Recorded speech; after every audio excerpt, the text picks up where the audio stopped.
तो चलते हैं अब अगली रिएक्शन की ओर, हेलो एल्केन्स के प्रिपरेशन की। और बेटा अब जो रिएक्शन हम करने जा रहे हैं, ये रिएक्शन भी आप लोगों ने 11th में पढ़ी है, बहुत ही इंपॉर्टेंट रिएक्शन है क्योंकि ये नेमिंग रिएक्शन में पूछी जाती है और जनरली इसे हम लोग मार्कोनिकॉफ रूल के नाम से जानते हैं। सिंपली हम लोग कहें तो ये एक एडिशन रिएक्शन है जिसमें अनसैचुरेटेड हाइड्रोकार्बन पर जब हाइड्रोजन हैलाइड का एडिशन यानी योग कराते हैं तो हेलो एल्केन मिलते हैं। कैसे? By the addition of HX on unsaturated hydrocarbon. Double bond लिखे दे रहे हैं, समझ जाएंगे आप लोग, C डबल बॉन्ड C। यानी हिंदी में कहें तो असंतृप्त हाइड्रोकार्बन पर, हालांकि आप लोग कहेंगे सर आपने केवल C डबल बॉन्ड C लिखा, ट्रिपल बॉन्ड भी हो सकता है, बिल्कुल हो सकता है, ठीक है ना, मल्टीपल बॉन्ड कोई भी हो सकता है, डबल बॉन्ड या ट्रिपल बॉन्ड। असंतृप्त हाइड्रोकार्बन पर HX का योग कराने पर, और इसी चीज को हम लोग शॉर्ट में मैंने क्या कहा, मार्कोनिकॉफ रूल भी कहते हैं। उसकी कंडीशन आएगी, अभी बताऊंगा, मार्कोनिकॉफ का नियम। ये रिएक्शन कहती है कि अगर किसी डबल बॉन्डेड हाइड्रोकार्बन पर आपने HX का एडिशन कराया बेटा, और ये जो डबल बॉन्डेड आपका हाइड्रोकार्बन है यानी अनसैचुरेटेड हाइड्रोकार्बन है, अगर ये सिमेट्रिकल है, हिंदी में सममित है। अब यहाँ ये बात बड़ा ध्यान करने वाली है, सिमेट्रिकल का मतलब सिंपल यहाँ जान लीजिए कि डबल बॉन्ड के दोनों साइड अगर नंबर ऑफ कार्बन सेम है, अगर डबल बॉन्ड के दोनों side number of carbon same है तो वहां पर मार्कोनिकॉफ रूल अप्लाई नहीं होगा, ठीक है ना। वो भी अगर दोनों साइड एक एक कार्बन है, हालांकि जब आप हायर क्लासेस में आएंगे तो वहां आप पढ़ेंगे, वहां आप देखेंगे कि इसकी भी लिमिटेशंस होती हैं, ऐसा नहीं कि इसकी लिमिटेशन नहीं है, मगर फिलहाल आपके इंटरमीडिएट तक के कोर्स में अगर डबल बॉन्ड के दोनों साइड केवल एक एक कार्बन है तो वहां पर मार्कोनिकॉफ रूल को कोई मतलब नहीं है। ये आपकी मर्जी कि किसी एक से आपको H को जोड़ना है और किसी एक से आपको X को जोड़ना है। 11th में मैकेनिज्म नाम के चैप्टर में आप लोग ये पढ़ चुके हैं। तो सिंपल अगर इस पे हम हाइड्रोजन जोड़ दें तो ये CH2 हो जाएगा, डबल बॉन्ड CH2, जिसे हम लोग एथाइलीन कहते हैं। किसी भी एक से H जोड़ दीजिए, इट गिव्स यू CH3, और ये डबल बॉन्ड जब कोई चीज ऐड होगी कैसे, डबल बॉन्ड का पाई बॉन्ड टूटेगा, जब पाई बॉन्ड टूटेंगे तो आ जाते हैं, एक पाई टूटता दो नए सिग्मा बनते हैं, तो एक से H जुड़ गया और दूसरे से क्या जुड़ जाएगा, X जुड़ जाएगा, और इस तरीके से आपको CH3 CH2 X मिल जाएगा।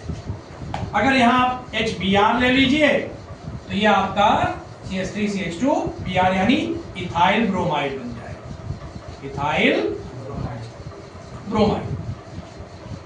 बट अगर ये जो हाइड्रोकार्बन आपने लिया है ये अनसैचुरेटेड के साथ अनसिमेट्रिकल है, यानी डबल बॉन्ड के दोनों side number of carbon equal नहीं है, तो उस कंडीशन में इस पे मार्कोनिकॉफ रूल लगेगा। क्या लगेगा, मार्कोनिकॉफ रूल। कैसे, CH3 CH double bond CH2 plus HBr। अब क्या होगा, मार्कोनिकॉफ रूल क्या कहता है बेटा, ये भी आपको इस वीडियो में बता दे रहा हूं, ध्यान रखिए, बड़ा इंपॉर्टेंट वीडियो है ये आपका। मार्कोनिकॉफ रूल कहता है whenever hydrogen halide is added to any unsaturated and unsymmetrical alkene, then the positive part, I mean hydrogen, goes with that carbon of the multiple bond which has more hydrogen, and the negative part of that hydrogen halide goes with that carbon which has less hydrogen. जब कभी किसी असममित एवं असंतृप्त hydrocarbon पर hydrogen halide का योग कराते हैं तो इसका ऋणावेशित भाग उस कार्बन से जुड़ता है जिसमें कम हाइड्रोजन होते हैं, धनावेशित भाग उससे जुड़ता है जिसमें ज्यादा हाइड्रोजन होते हैं। ऐसा क्यों होता है इसका रीजन आप लोगों के लिए पढ़ा चुका हूं मैकेनिज्म नाम के चैप्टर में, बट वीडियो आप देख रहे हैं तो इतना बता दो, इसका रीजन सिंपल सा है कि जब कभी भी आप इसके अकॉर्डिंग ऐड करते हैं, इसको आप ज्यादा हाइड्रोजन वाले से जोड़ते हैं हाइड्रोजन को, तो आपको 2 डिग्री कार्बोनियम आयन मिलता है विच इज मोर स्टेबल, जो ज्यादा स्थायी होता है, इस वजह से ऐसा होता है। यानी जब आप इसको एडिशन कराएंगे तो कैसे बनेंगे, CH3 इस CH से जुड़ जाएगा Br और इससे क्या जुड़ जाएगा CH3। IUPAC name 2 bromo propane, common name iso propyl bromide. IUPAC name मैंने बताया 2 ब्रोमो प्रोपेन।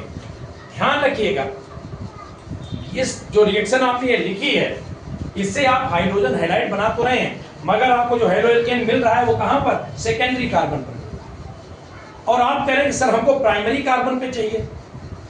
तो इसी रिएक्शन से रिलेटेड एक और चीज फर्स्ट ईयर में आप लोगों ने पढ़ी है, 11th में पढ़ी है, नाम है खैराश इफेक्ट या anti Markovnikov rule.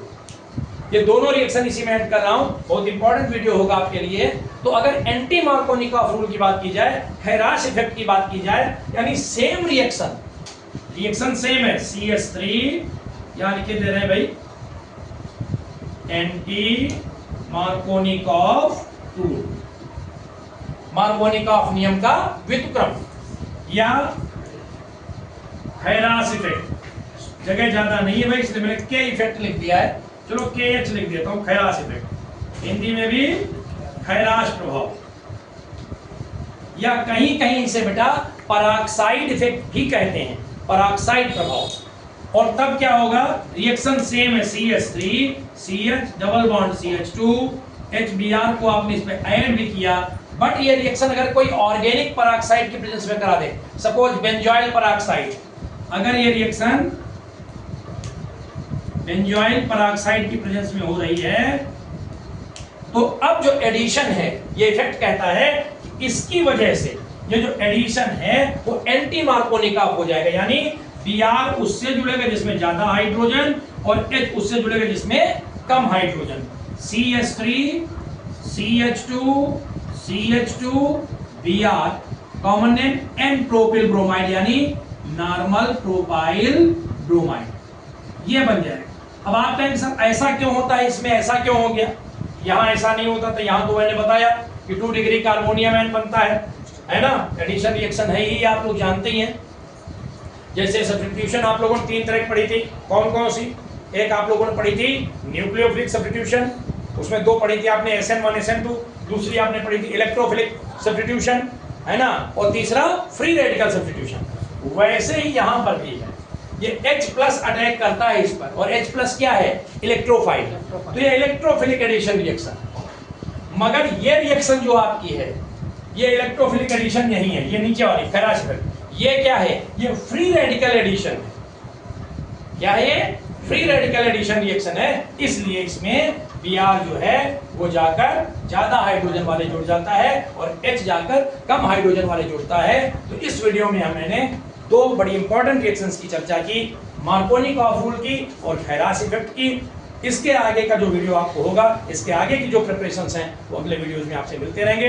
Till then all the best, पढ़ते रहिए, मस्त रहिए और अपने बोर्ड एग्जाम की अभी से तैयारी शुरू करिए, थोड़ी थोड़ी सही, बहुत ज़्यादा देर तक नहीं, मगर थोड़ा थोड़ा अभी से आदत डाले रहेंगे तो निश्चित तौर पर रिजल्ट अच्छा आएगा।